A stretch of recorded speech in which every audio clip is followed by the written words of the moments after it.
আজকে দীপ্তি চৌধুরীর সঙ্গে আমাদের পিনাকি দাদার বিশাল একটা ইন্টারভিউ দেখলাম। ইন্টারভিউতে উনি বললেন যে সে কেন তিনি গালিগালাজ করেন, গালিগালাজ কেন করেন তিনি জানেন?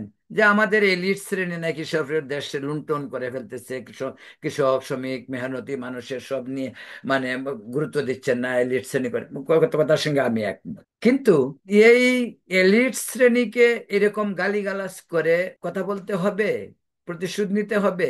কিন্তু এই গালিগালাজ কি এলিট শ্রেণীর কিছু আসে যায়?